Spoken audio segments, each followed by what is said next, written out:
Sir बहुत important day है आज, क्या होने जा रहा है सीएलपी? अभी मालूम नहीं, सीएलपी मीटिंग बुला है, अभी सीएलपी मीटिंग में डिसाइड होगा क्या होएगा करके। सीएलपी मीटिंग में मालूम पड़ेगा क्या होएगा करके। इंस्ट्रक्शन आया है सर दिल्ली से, कहा गया है कि whatever high command take decision, we are with high command.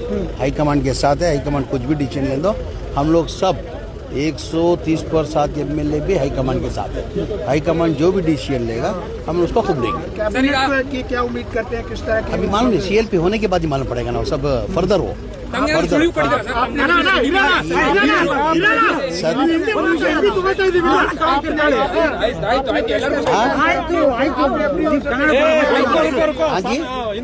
अपनी ओर से पेश किया है अपना मंत्रिमंडल के लिए? नहीं, हम लोग अभी कुछ नहीं है, मंत्रिमंडल बाद में सेकेंडरी में।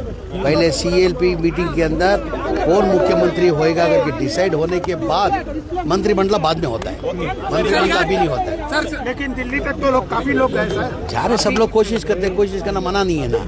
हर एक आदमी को अरमान रहती है, हर एक आदमी को ये रहता है कि मैं भी मंत्री बनूं करके। 130% एमएलए लोग को भी अरमान रहता है कि मैं भी मंत्री बनूंगा। ಈಗ ಸದ್ಯಕ್ಕೆ ಅದು ಪ್ರಶ್ನೆ ಬರಲ್ಲ.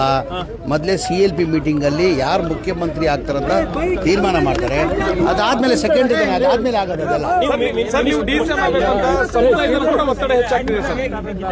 ನಾನು ಅದ್ರ ಬಗ್ಗೆ ಈಗ ಮಾತಾಡಕ್ಕೆ ಸಿದ್ಧ ಇಲ್ಲ. ನಾನು ಈಗ ಫಸ್ಟ್ CLP ಮೀಟಿಂಗ್ ಅಲ್ಲಿ ಯಾರು ಮುಖ್ಯಮಂತ್ರಿ ಅಂತ ತೀರ್ಮಾನ ತಗೊಂಡು ಮಾಡ್ತಾರೆ, ಅದಾದ್ಮೇಲೆ ಬೇರೆ ಚರ್ಚೆ ಆಗ್ಬೇಕಾಗಿರೋದು.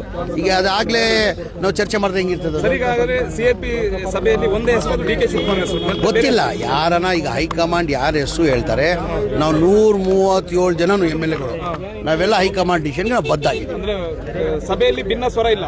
ನಾವು ಹೇಳ್ತಾ ಇಲ್ಲ, 137 ಜನ MLAಗಳು ನಮ್ಮ ಇಂಡಿಪೆಂಡೆಂಟ್ ಗೆದ್ದಿದ್ದು ಬಿಟ್ಟು ಅವರು ನಮ್ಮ ಜೊತೆ ಇದ್ದಾರೆ, ಕಾಂಗ್ರೆಸ್ ಪಕ್ಷದಲ್ಲೂ ಇದ್ದಾರೆ. ಒಟ್ಟಾಗಿ ನಾವು 140 ಜನ ನಾವು ಹೈಕಮಾಂಡ್ ಏನು ತೀರ್ಮಾನ ಮಾಡೋದು ಅದಕ್ಕೆಲ್ಲ ನಾವು ಬದ್ಧಾಗಿದ್ದೀವಿ. ಎಲ್ಲದಕ್ಕೂ ತಯಾರು.